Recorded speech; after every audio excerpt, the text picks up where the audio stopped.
नमस्कार। दैनिक पत्र पत्रिकाको संगालो कार्यक्रम अखबारमा स्वागत छ। म बाबुराम तिमिल सिन्हा। आज मिति 2080 साल वैशाख 15 गते शुक्रबार, वैशाख शुक्ल पक्ष अष्टमी तिथि, तदनुसार अप्रिल 28 सन् 2023, नेपाल सम्मत 1143।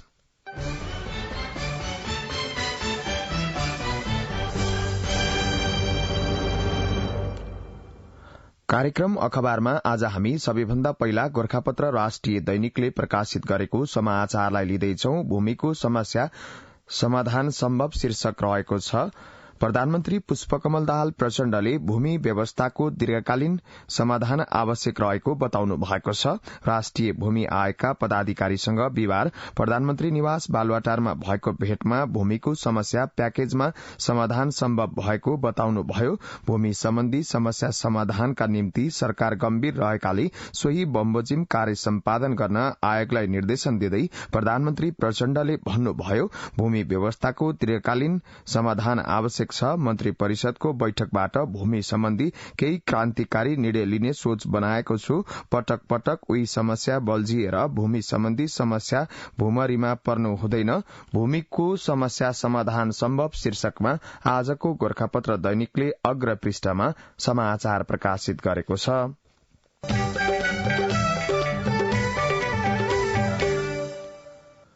अर्को प्रसंग पनि गोरखापत्र दैनिकबाटै लिँदैछौ। डाटा हराएकोमा दोष पन्छाइँदै शीर्षक रहेको छ। लोकसेवा आयोग सहित करिब 60वटा सरकारी निकायको डाटा हराउनुमा सेवा प्रदायक, हार्डवेयर तथा सर्भर प्रदायक साथै सेवाग्राहीको समेत कमजोरी देखिएको छ। यी तीन निकायबीच डाटा संवेदनशीलताको विषयमा उचित समन्वय र छलफल नहुँदा यस्तो देखिएको हो। राष्ट्रिय सूचना प्रविधि केन्द्रले सञ्चालन गर्ने गरी ओराकल कम्पनीले सरकारी सेवाग्राहीको डाटा राख्ने गरेको थियो, तर सर्भरमा समस्या आउँदा लक हुँदा डाटा नै हराएको समाचार आएपछि तीनवटै निकाय आफ्नो कमजोरी अरूलाई पन्छाउन लागेका छन्। राष्ट्रिय सूचना प्रविधि केन्द्रका उपनिर्देशक सफल श्रेष्ठले लोकसेवा लगायतका निकायहरूको डाटा हराउनुमा ओराकलको सर्भरमा समस्या देखिनु नै प्रमुख कारण रहेको बताउनुभयो। उहाँले आफूहरूले सेवाग्राहीको आग्रहमा डाटाको संवेदनशीलता अनुसार ब्याकअप गर्ने गरेको, तर आएको डाटा संवेदनशीलताको विषय आफूहरूलाई बुझाउन नसक्दा यस्तो समस्या आएको उल्लेख गर्नुभयो। हामी होस्टिङ प्रदायक संस्था हौं।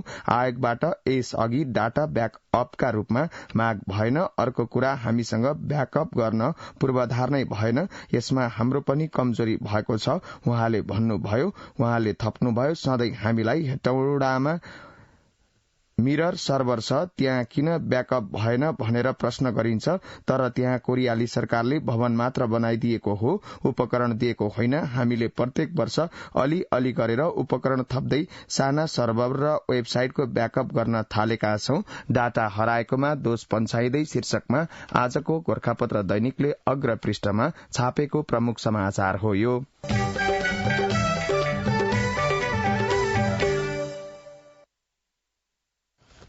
आजको कान्तिपुर दैनिकले आफ्नो भित्री पृष्ठमा गण्डकीको मुख्यमन्त्रीमा पाण्डे र लुम्बिनीमा चौधरी शीर्षकमा समाचार प्रकाशित गरेको छ।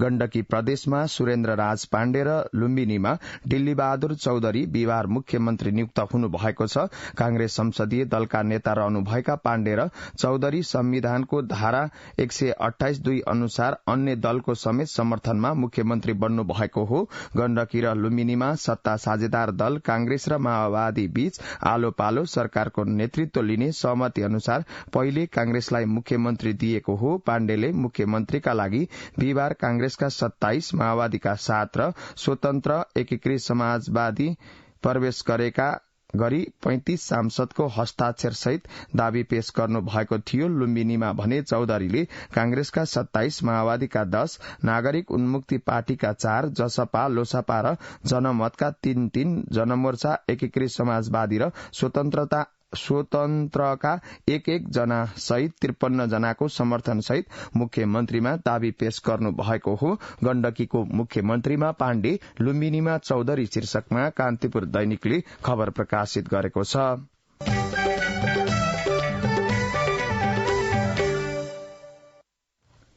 आजको कान्तिपुर दैनिकले आफ्नो अग्र पृष्ठमा कर्णाली विमर्श अस्वस्थ छ कर्णाली शीर्षकमा प्रमुख समाचार प्रकाशित गरेको छ। मुगुकै सोरु गाउँपालिका 5 नेरा गाउँकी 28 वर्षीय विमला साईलाई गत माघमा सुत्केरी बेथाले च्यापो। उहाँको गाउँबाट पनि जिल्ला अस्पताल पुग्न 2 दिन हिँड्नुपर्छ। गाउँकै चलन चल्ती अनुसार उहाँ घरमै सुत्केरी हुनुभयो, तर साल अड्कियो। परिवारले घरमै धामी झाँक्री बोलाएर झारफूक गरे। अन्ततः उहाँले ज्यान गुमाउनु भयो। अघिल्लो वर्ष पुस 23 मा मुगुको छायानाथ रारा नगरपालिका 10 जिउलाकी धनरूपा विश्वकर्मा घरमै सुत्केरी हुनुभयो। 2 दिनसम्म अत्याधिक रक्तस्राव भएपछि आफन्त र परिवारले जिल्ला अस्पताल लैजाने तयारी गर्दै गर्दा उहाँको ज्यान गयो। पहिलो चेतना नभएकाले शुरूमा अस्पताल लग्ने ध्यानै भएन। आपत नै परेपछि अप्ठ्यारो बाटोमा स्ट्रेचर बोक्ने युवा पाइएनन्। पति रामबहादुर भन्नुहुन्छ, सानो असावधानीले ठूलो क्षति भयो।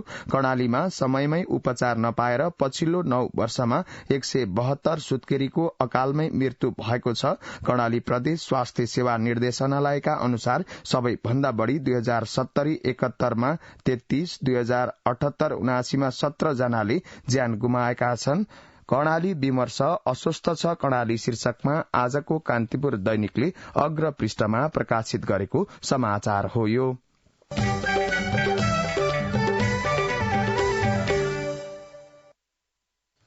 आजको नागरिक दैनिकले अग्र पृष्ठमा अर्थतन्त्रमा संकट अयोग्य लडाकुलाई 80 करोड़ शीर्षकमा समाचार प्रकाशित गरेको छ। मुलुक आर्थिक मन्दीमा फस्दै गएका बेला सरकारले राज्यकोषमा अनावश्यक आर्थिक भार पर्ने गरी सशस्त्र द्वन्द्वका अयोग्य लडाकु माओवादी सेनालाई रकम दिने तयारी गरेको छ।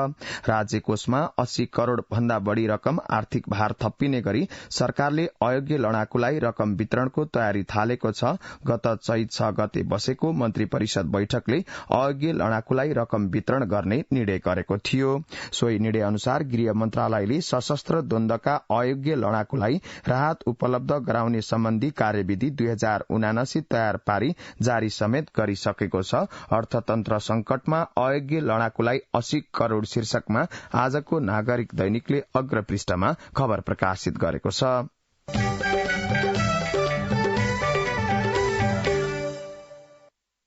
आजको नेपाल समाचार पत्रले गृह मन्त्रालयमा नै विकृति काम नभएकालाई भन्सुनमा काज शीर्षकमा समाचार प्रकाशित गरेको छ। सुराकी खर्च खारेज गरेर चर्चामा आउनु भएका गृह मन्त्री नारायण काजी श्रेष्ठले मन्त्रालयको काज सरुवा विकृतिलाई भने रोक्न सक्नु भएको छैन। मन्त्री श्रेष्ठले गृह मन्त्री भएर आएपछि पनि भन्सुनमा काज सरुवा मिलाएर गृह मन्त्रालयमै बस्ने र हाजिर गरेर टाप कस्ने प्रवृत्ति रोकिएको छैन। निजामती प्रशासनमा भन्सुन चल्नेहरूले आफ्नो अनुकूल हुने गरी जुनसुकै निर्णय पनि गराउने गरेका छन्। उनीहरूले त्यसरी निर्णय गराउँदा शक्ति, पहुँच र आवश्यक परे पैसा समेत खर्च गर्ने गरेको सरकारकै अधिकारीहरूको दावी छ। गृह मन्त्रालयमा नै विकृति काम नभएकालाई भन्सुनमा काज शीर्षकमा आजको नेपाल समाचार पत्रले खबर प्रकाशित गरेको छ।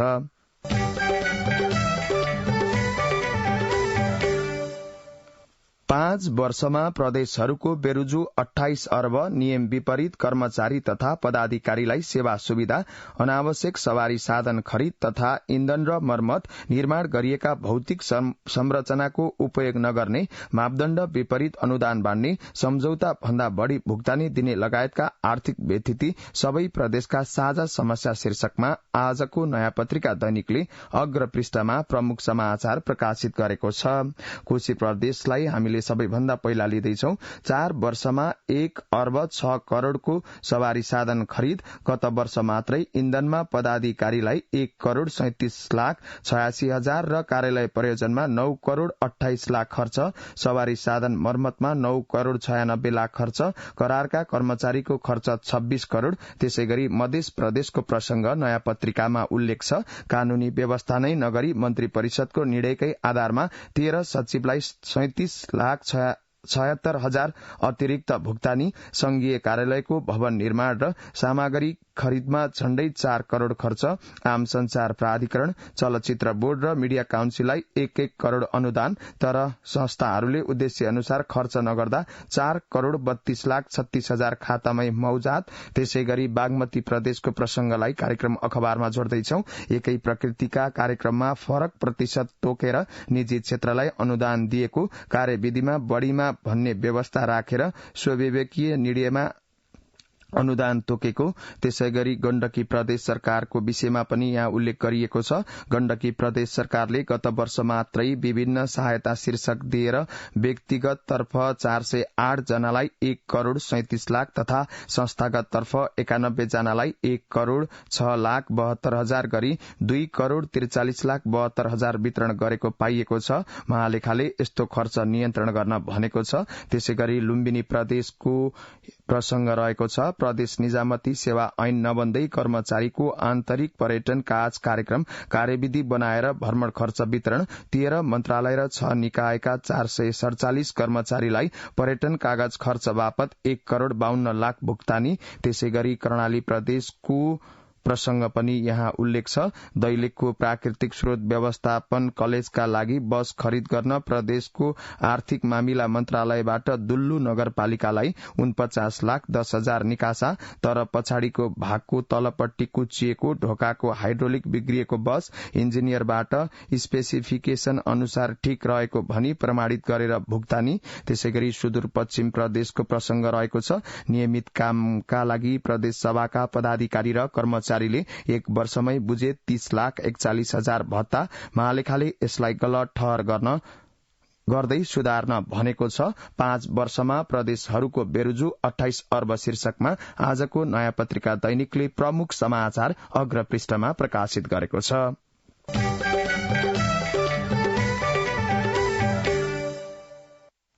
आजको नयाँ पत्रिका दैनिकले आफ्नो भित्री पृष्ठमा नक्कली प्रमाणपत्र दिएर पठाइन्छ वैदेशिक रोजगारीमा शीर्षकमा समाचार प्रकाशित गरेको छ।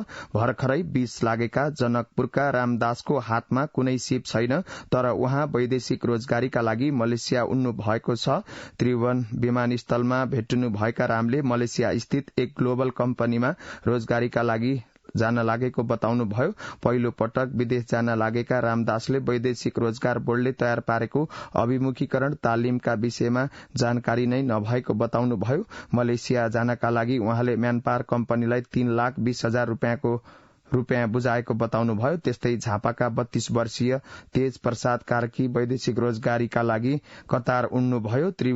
त्रिभुवन विमानस्थलमा भेटिएका कार्कीले ड्राइभर भिसामा कतार जान लागेको बताउनुभयो, तर उहाँहरूसँग कामका लागि आवश्यक योग्यता थिएन। नक्कली प्रमाणपत्र दिएर पठाइन्छ वैदेशिक रोजगारमा शीर्षकमा आजको नयाँ पत्रिका दैनिकले भित्री पृष्ठमा खबर प्रकाशित गरेको छ।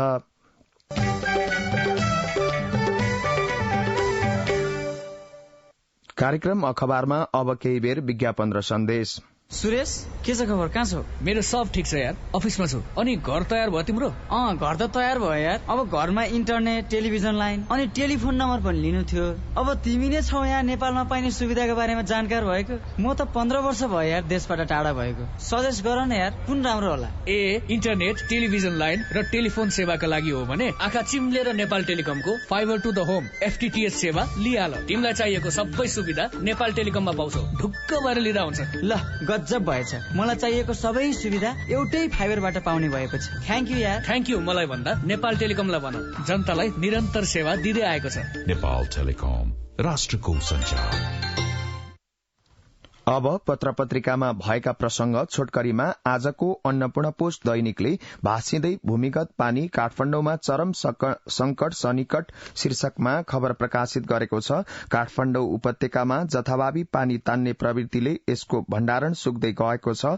बर्खामा रिचार्ज हुँदै आएको माथिल्लो तहको भण्डारण सुक्दै गएको विज्ञहरू बताउनुहुन्छ। उहाँहरूका अनुसार मुख्यतः 2 तहबाट पानीको माग पूरा हुँदै आएको छ। एउटा 50 मिटरसम्म स्यालो बेल र अर्को 50 मिटर भन्दा गहिरो डीप बेलबाट तानिन्छ। स्यालो बेल बर्खामा पुनः भरण हुन्छ, जसमा समस्या देखिएको काठमाडौँ उपत्यका खानेपानी लिमिटेड केयूकेएलका इलेक्ट्रोमेकानिकल शाखा प्रमुख कृष्णहरि बुढा थोकीले बताउनुभयो। भाँसिँदै भूमिगत पानी काठमाडौँमा चरम संकट सन्निकट शीर्षकमा आजको अन्नपूर्ण पोस्ट दैनिकले अग्रपृष्ठमा प्रकाशित गरेको समाचार हो। यो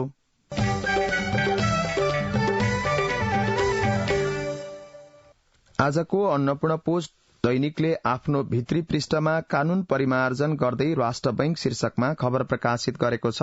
नेपाल राष्ट्र बैंकले विद्यमान बैंकिङ कानूनलाई समसामयिक परिमार्जन गर्न लागेको छ। साथै केही नयाँ कानूनहरूको मस्यौदा गरिएको गवर्नर महाप्रसाद अधिकारीले जानकारी दिनुभयो। केन्द्रीय बैंकको 68औं वार्षिक उत्सवमा बोल्दै गवर्नर अधिकारीले नेपाल राष्ट्र बैंक ऐन 2058, बैंक तथा वित्तीय संस्था सम्बन्धी ऐन 2073, वैदेशिक विनिमय नियमित गर्ने ऐन 2019 संशोधनको मस्यौदा तयारी भइरहेको जानकारी दिनुभएको हो। कानून परिमार्जन गर्दै राष्ट्र बैंक शीर्षकमा आजको अन्नपूर्ण पोस्ट दैनिकले खबर प्रकाशित गरेको छ।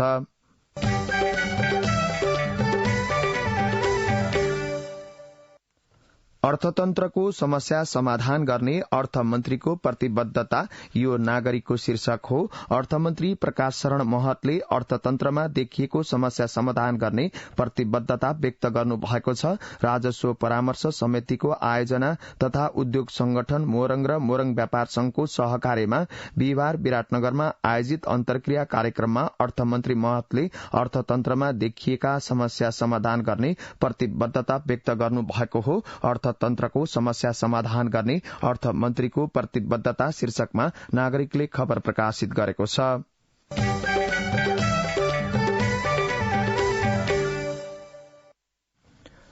आजको नयाँ पत्रिका दैनिकले मिटर ब्याजलाई अपराध करार गर्ने कानून संशोधन प्रक्रिया अन्तिम चरणमा शीर्षक दिएर खबर प्रकाशित गरेको छ। सरकारले मिटर ब्याजलाई अपराध करार गर्न कानून संशोधनको प्रक्रियालाई अन्तिम चरणमा पुर्याएको छ। संशोधनका लागि प्रस्तावित मस्यौदा विधेयक समितिबाट समेत पास भइसकेको र केही दिनभित्रै यो प्रस्ताव संसदमा पेश गरिने भएको छ। मिटर ब्याजलाई अपराध करार गर्ने कानून संशोधन प्रक्रिया अन्तिम चरणमा शीर्षक दिँदै आजको नयाँ पत्रिका दैनिकले खबर प्रकाशित गरेको छ।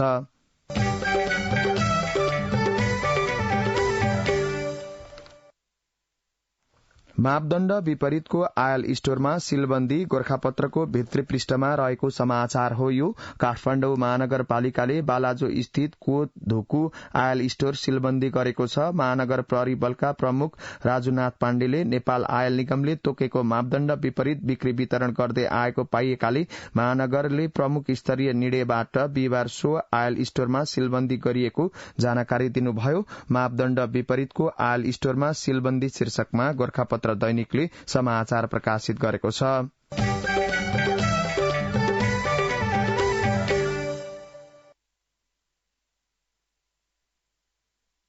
अब पत्र पत्रिकामा छापिएका सम्पादकीय छोटकरीमा आजको कान्तिपुर दैनिकले सांसदका नाममा कुनै पनि बाहनामा बजेट नदेऊ शीर्षकमा आफ्नो सम्पादकीय प्रकाशित गरेको छ। त्यस्तै आजको नागरिक दैनिकले भुक्तानी नहुँदा भुक्तमान शीर्षकमा सम्पादकीय प्रकाशित गरेको छ। त्यसैगरी आजको नेपाल समाचार पत्रले पब्लिकेशनलाई कारवाही गर शीर्षकमा सम्पादकीय प्रकाशित गरेको छ। त्यसैगरी आजको अन्नपूर्ण पोस्ट दैनिकले कर्मचारी सरुवामा मनपरी शीर्षकमा सम्पादकीय प्रकाशित गरेको छ भने कारोबार राष्ट्रिय दैनिकले सार्वजनिक संस्थानमा दलका नीति शीर्षकमा सम्पादकीय प्रकाशित गरेको छ।